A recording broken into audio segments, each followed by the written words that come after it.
EPS 95 नवीन update असलेल्या आजच्या व्हिडिओत आपणा सर्वांचे हार्दिक स्वागत। वाढीव पेन्शनसाठी फॉर्म भरून झाले, त्याची तपासणीही अंतिम टप्प्यात आहे। देशातील एकूण वातावरण पाहता लवकरच निवडणुकांची आचारसंहिता लागणार आहे। अशा परिस्थितीत आपल्यापैकी प्रत्येक जण पेन्शन कधीपासून सुरू होणार याची आतुरतेने वाट पाहत आहे। आजच्या व्हिडिओत वाढीव पेन्शनसाठी कोण पात्र आहेत, कोणकोणत्या परिस्थितीत वाढीव पेन्शन मिळू शकते, वाढीव पेन्शन कधीपासून सुरू होईल त्याची संभाव्य तारीख, याशिवाय मिनिमम पेन्शनसाठी सेवानिवृत्तांच्या आंदोलनाची ताजी अपडेट माहीत करून घेऊया। आपण जर माझ्या चॅनलवर नवीन असाल तर चॅनलला सबस्क्राईब करा, व्हिडिओला लाईक करा, व्हिडिओ शेअर करा, कॉमेंट बॉक्समध्ये प्रतिक्रिया नोंदवायला विसरू नका। चला तर सुरू करूया आजचा व्हिडिओ। मित्रांनो नमस्कार, मी नवनाथ पवार। EPS 95च्या वाढीव पेन्शन योजनेअंतर्गत काही असलेले अपडेट देण्यासाठी आज पुन्हा आपल्यासमोर आलोय। खरं तर मध्यंतरी माझ्या व्यस्त वेळापत्रकानुसार मला आपल्यासमोर पुन्हा येता आलं नाही आणि ती माहिती देता आली नाही, त्याबद्दल दिलगिरी व्यक्त करतो। आज आपल्याला खास करून 3 मुद्द्यांवरती चर्चा करायची आहे। त्यातला पहिला आहे तो म्हणजे मिनिमम पेन्शनसाठी सेवानिवृत्तांचं जे काही आंदोलन पाठीमागे नवी दिल्ली या ठिकाणी सुरू होतं आणि त्यानंतर त्या आंदोलनाची काय अपडेट आहे हे आपल्याला पहिलं पाहायचं आहे। तर सेवानिवृत्त असलेले कर्मचारी, पेन्शनर्स ज्याला आपण म्हणू, अतिशय कमी पेन्शन त्यांना मिळते आणि त्यामुळं त्यांनी अशोकजी राऊत यांच्या नेतृत्वामध्ये नवी दिल्लीमध्ये जंतर मंतरवर आंदोलन केलं होतं। त्यावेळेला अधिवेशन सुरू होतं संसदेचं। लेटेस्टमध्ये ही सर्व मंडळी मथुरा येथील खासदार हेमा मालिनी यांच्या मदतीनं या सर्व मंडळींची EPFOच्या वरिष्ठ पदाधिकाऱ्यांची मीटिंग झाली आणि त्या मीटिंगचं अपडेट्स नेमकं काय आहे ते ऐकूया आपण अशोक रावत यांच्या शब्दात की ते नेमकं या बाबतीत काय म्हणतात। काफ़ी देर तक चर्चा हुई और उसमें हमने यही बोला कि हमने कल आपके अधिकारियों से मीटिंग की, उसमें हमने अपने प्रस्ताव रखे, 1 नहीं 2 नहीं 3 नहीं 4 प्रस्ताव रखे। और एक तो मेन प्रस्ताव हमारा वही है 7,500 महंगाई भत्ता। अगर वो अभी फ़िलहाल इमीडिएटली नहीं दे सकते तो एक इमीडिएटली इंटरिम रिलीफ दी जाए, जो कि 5,000 हमारे जो प्रेजेंट पेंशन है उसमें 5,000 ऐड की जाए और उसी के साथ अगर 5 नहीं तो 4, ये 2-3 ऑप्शन हमने दिए हैं जो कि उनके लिए सुविधा होगी। उसमें से एक चुन के बाद में हम 7,500 और महंगे भत्ता के लिए हमारी लड़ाई जारी रहेगी। तो ये उनको बताया गया, उन्होंने भी एक्नॉलेज किया। उन्होंने कहा कि मैं खुद हमारी श्रम सचिव जी भारती आहूजा जी और उसके अलावा आदरणीय मंत्री जी सब इस विषय में बहुत सेंसिटिव है, बहुत भावुक है और सब मिलके ये करना चाहते हैं। तो हमने भी वही कहा कि हम सब लोगों का जब उद्देश्य एक ही है तो क्यों ना हम सब मिलके जल्दी से जल्दी इसको करें और लोगों के चेहरे पर मुस्कान आए। हमने मैडम को बताया कि 200 लोग रोज़ मर रहे हैं, 6,000 का एवरेज है पूरे भारत में मरने का 1 महीने का। तो ये, और हमने ये भी कहा कि आप एक्चुअली का जो स्ट्रिक्ट रवैया होता है, क्योंकि उसको तो कुछ इंसानियत से लेना देना नहीं है, वो क्या करेगा, बोलेगा 20 साल के बाद 30 साल के बाद फंड को ये होगा। अरे भाई, जो आदमी आज मर रहा है उसके लिए आप कुछ नहीं करोगे और जो आज जन्मा भी नहीं है उसके लिए तरतूद करके रखोगे, ये कहाँ का न्याय है। हमारा पैसा कटा है, हमें दो। तो ये मैडम को हमने समझाया, उन्होंने भी बड़े सहानुभूतिपूर्वक सुना और उन्होंने कहा कि मैं आपका प्रस्ताव जल्दी से जल्दी आगे भेजती हूँ। 21 तारीख को उन्होंने EPFO के सारे अधिकारियों की मीटिंग रखी है, इस विषय पर कुछ और आइडियाज़ जनरेट करेंगे। और इसी के साथ एक और आइडिया जनरेट हो गई जो मैं आपके सामने कहना चाहता हूँ। मैडम से हमारी बात हुई है कि जो राज्य सरकार वृद्धापकाल की पेंशन देती है तो वो पेंशन जैसे बाकी वृद्धों को दी जाती है वैसे ही हमारी पेंशन जो EPS की है उसमें राज्य सरकार की वो वृद्धापकाल पेंशन भी राज्य सरकार जोड़े, क्योंकि इन लोगों ने उन राज्यों में ही अपना कार्य किया है उद्योग क्षेत्र में। तो उनको अपनी पेंशन के अलावा वृद्धापकाल की पेंशन राज्य सरकार दे इस विषय पर भी वो प्रोग्रेस करने जा रहे हैं और इसके ऊपर राज्य सरकार पर भी दबाव लाना ज़रूरी है। तो मैं इसके अलावा बहुत सारी बातें, छोटी छोटी बातें हुई है और इस स्कीम को, हमारी मांग को कैसे पूरा किया जाए, इसमें सारे लोग लगे हुए हैं। इसके बारे में सभी संवेदनशील है। मुझे आशा है कि आने वाले 29 तारीख तक हमारे लिए कुछ ना कुछ अनाउंसमेंट हो जाएगी और सब लोग खुश हो जाएंगे। ये इसी के साथ मैं आज का ये जो मुझे आपको बताना था, और आज हमने हमारे वीरेंद्र सिंह सर, जो हमारे महासचिव है आदरणीय वीरेंद्र सिंह जी, इन्होंने जाके श्रम मंत्रालय में मंत्री जी को, सचिव जी को और श्रम सचिव जी को, और जो वित्त मंत्रालय में वित्त मंत्री और वित्त मंत्री के जो सचिव है, expenditure secretary and finance secretary TV Swaminathan ji, इनको भी सबको ये हमारा जो सुझाव है ये पहुंचाया गया है। तर एका बाजूला हे आंदोलन सुरू आहे, आंदोलनाचा नेमका उद्देश काय आणि कसा हे जर थोडं समजून घ्यायचं तर असं बघा, ही वाढीव पेन्शन योजना कुणाकुणासाठी लागू आहे याचा आधी आपल्याला विचार करावा लागेल। तर याचे 2 टप्पे आहेत। पहिला टप्पा म्हणजे ते कर्मचारी जे सप्टेंबर 2014ला सेवानिवृत्त झाले, त्या कर्मचाऱ्यांना वाढीव पेन्शन योजनेमध्ये संधी नाही असं अनेक परिपत्रकांमधून दिसून येत आहे।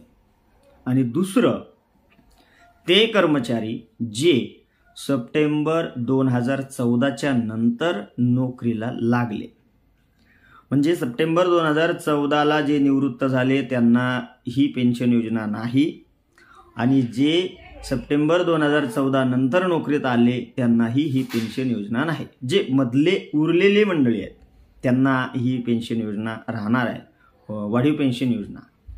मग त्यामध्ये साधारणतः काही डिपार्टमेंटला बघा, रिटायरमेंटचं वय जे आहे ते 60 वर्ष आहे। म्हणजे वर्ग क्लास 4 जर कर्मचारी असेल तर तो वयाची 60 वर्ष जेव्हा पूर्ण होतील तेव्हा ते डिपार्टमेंट त्याला सेवानिवृत्त करतं। परंतु EPFOच्या नजरेमध्ये प्रत्येक कर्मचारी सेवानिवृत्त हा वयाच्या 58व्या वर्षीच होतो। म्हणजे कल्पना करा, एखादा कर्मचारी सप्टेंबर 2012 मध्ये वयाची 58 वर्षे पूर्ण करत असेल, परंतु 60 वर्षे झाले नाही म्हणून तो पुन्हा सेवेतच राहतो, असा राहिला असेल तर तो कधी रिटायर्ड झाला त्याला विचारल्यावर तो सांगेल मी रिटायर्ड झालो सप्टेंबर 2014च्या नंतर। परंतु नाही, EPFOच्या रेकॉर्डनुसार तो कर्मचारी सप्टेंबर 2012 मध्येच रिटायर्ड झालेला आहे, कारण तेव्हाच त्याची 58 वर्षे पूर्ण झाली। तर असे कर्मचारी सुद्धा या पेन्शन योजनेसाठी पात्र नाहीयेत, असे अनेक परिपत्रकांमधून सध्या दिसून येत आहे। मग असे कर्मचारी की जे ज्यांना वाढीव पेन्शन घ्यायची आहे, त्यांची पैसे भरण्याची तयारी आहे, त्यांनी फॉर्म सुद्धा भरून दिले, परंतु त्यावर काय आणि कुठल्या प्रकारचा निर्णय होईल हे आज सांगता येणार नाही। त्यासोबत असे अनेक कर्मचारी आहेत की ज्या कर्मचाऱ्यांना मिनिमम पेन्शन ही अगदी काही किरकोळ स्वरूपाची आहे। मग अशा किरकोळ स्वरूपाच्या असलेल्या पेन्शनमध्ये वाढ व्हावी, त्यांच्याकडून कुठलाही एक पैसा भरून न घेता त्यांना सरसगट मिनिमम पेन्शन किमान 7,500 रुपये करावी, त्यांना वैद्यकीय सोयी सुविधा द्याव्या, अशा आणि इतर मागण्या घेऊन अशोक राऊत यांच्या नेतृत्वामध्ये हा लढा सुरू आहे। आणि मग या लढ्यात त्यांच्या ज्या 4 पद्धतीचं त्यांनी स्ट्रक्चर सगळं डिपार्टमेंट जवळ समोर ठेवलंय, तर त्याच्यावरती होणारा निर्णय हा येत्या 29 फेब्रुवारी 2024 पर्यंत अपेक्षित आहे। आणि दुसरी महत्त्वाची गोष्ट म्हणजे सध्या देशात काही महिन्यांमध्येच लोकसभा निवडणुका लागणार आहे, आणि मग लोकसभा निवडणुकांच्या आचारसंहितेच्या हिशोबाने जर पाहता की त्या दरम्यान, कारण असा आपल्याला अनुभव आहे की कुठल्या तरी कल्याणकारी योजनांचा शुभारंभ सरकार आचारसंहिता लागण्याच्या अगोदर करतं, जेणेकरून पुन्हा सरकार सत्तेवर येण्यास कुठले अडथळे येणार नाहीत याची ते काळजी घेतं।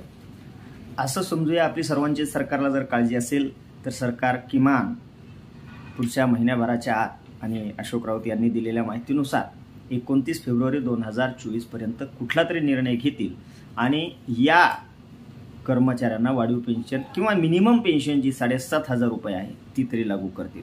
त्यांचा दुसरा प्लान हा पण आहे की मिनिमम पेन्शन आणि त्याला महागाई भत्ता अटॅच करा, जेणेकरून महागाई भत्ता वाढला की पेन्शन वाढेल आणि कमीत कमी प्रत्येकाला 7,500 रुपये पेन्शन ही मिळालीच पाहिजे, या पद्धतीची त्यांची मागणी आहे. देव करो सर्वांना यश येऊ. कारण रेशिओ रिटायरमेंटचा जसा रेशिओ असतो तसा डेथचा सुद्धा रेशिओ असतो. रिटायरमेंटला 58 वर्षानंतरच माणूस सेवानिवृत्त होतो, परंतु डेथला म्हणजे मृत्यूला असा कुठला वयोमर्यादा नसते. एकूण मृत्यू पावणाऱ्या सेवानिवृत्त कर्मचाऱ्यांच्या संख्येबद्दल जर बोलायचं तर तो रेशिओ खूप मोठा आकडा आहे आणि त्याच्यावर खरं म्हणजे सरकारने सहानुभूतीनं काम करण्याची गरज आहे.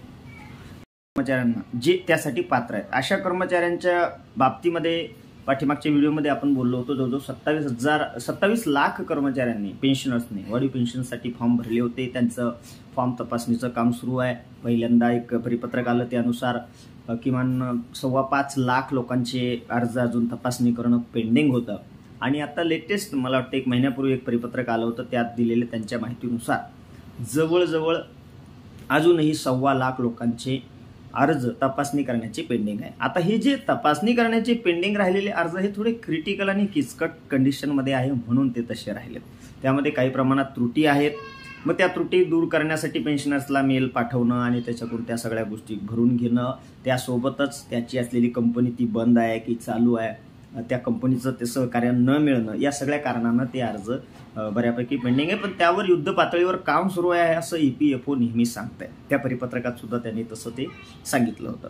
आणि तिसरी एक महत्त्वाची गोष्ट, EPFOच्या एका मधल्या जानेवारी महिन्यात आलेल्या परिपत्रकामध्ये त्यांनी असं सांगितलं होतं, वाढीव पेन्शनसाठी जो पैसा पेन्शनर्सला भरावायचा आहे किंवा भरावा लागणार आहे त्याचा वाटा ज्याला आपण म्हणतो तो वाटा भरायचा आहे, तर त्या वाट्या भरण्याच्या बाबतीत EPFOनं एक गाईडलाईन जारी केली होती. त्या गाईडलाईन्समध्ये ते असं म्हणतात की पेन्शनर्सने त्याचा भरावयाचा तो वाटा आणि त्याची EPFOकडे थकीत असलेली पेन्शन या दोन्हींचा ताळमेळ करण्यात यावा.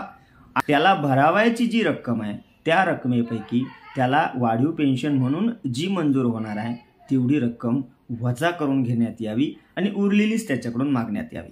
जर एखाद्या केसमध्ये किमान साधारणपणे 5.5 ते 6 वर्ष ज्या कर्मचाऱ्याला निवृत्त होऊन झाले अशा कर्मचाऱ्यांच्या केसमध्ये त्याला जो भरायचा वाटा आहे आणि त्याला जी वाढीव पेन्शन मिळणार आहे यामध्ये जर वाढीव पेन्शन ही जास्त रकमेची असेल तर त्याच्याकडून कुठलाही पैसा घ्यायचा नाही, उलट त्याचा जो वाटा आहे किंवा तो वजा करून उरलेली वाढीव पेन्शन त्याला द्यायची. म्हणजे आमच्याकडे पैसे नाहीत मग आम्ही आता ते भरणार नाही किंवा भरू शकत नाही अशा कंडिशनमध्ये जी मंडळी सातत्याने चर्चा करत होती तर हा त्याच्यावर खरं म्हणजे फुल स्टॉप मिळालेला आहे.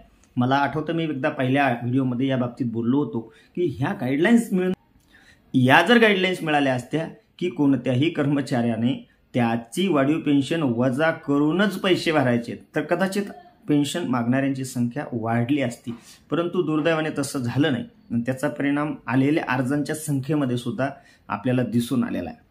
असो, देर आहे दुरुस्त आहे. तर वाढीव पेन्शन आता नवीन नेमकी कधीपासून सुरू होऊ शकते या एका महत्त्वाच्या प्रश्नावर आपण सर्वजण वाट पाहतोय, चातकासारखी वाट पाहतोय की आज नाही उद्या नाही परवा काहीतरी महत्त्वाची अपडेट येईल. मायबाप सरकारला विनंती आहे, जास्त अंत पाहू नका. कारण पेन्शनधारक जे काही आहेत, पेन्शन ज्याला आहे त्याची तब्येत चांगली राहते, कारण घरातले सर्वजण काळजी त्याची करतात, समाजात त्याला मान प्रतिष्ठा आणि आरोग्यमय जीवन त्याचं असतं, कारण सगळे मेडिकल उपचार असतील बाकी सर्व गोष्टी या त्याला वेळेवर मिळत असतात. आणि एक महत्त्वाचं वाक्य म्हणजे पेन्शनरचं आयुर्मान सुद्धा वाढलेलं दिसतं. तर लवकरात लवकर या सर्व पेन्शनर्सची पेन्शन वाढीव पेन्शन लागू करावी आणि साधारणपणे लोकसभा निवडणुकांच्या आधी ती लागू होईल असं एकंदरीत सध्याच्या परिस्थितीवरून दिसत आहे. आपण वाट पाहूया कधी नवीन वाढीव पेन्शन आपल्याला मिळते आणि त्या पद्धतीनं सर्वांना लवकरात लवकर मिळू अशी अपेक्षा व्यक्त करतो आणि या ठिकाणी थांबतो. काय असेल अपडेट तर त्या बाबतीतली अपडेट आपल्यापर्यंत पोहोचवले जाईल. रजा घेतो आपणा सर्वांची. धन्यवाद. नमस्कार.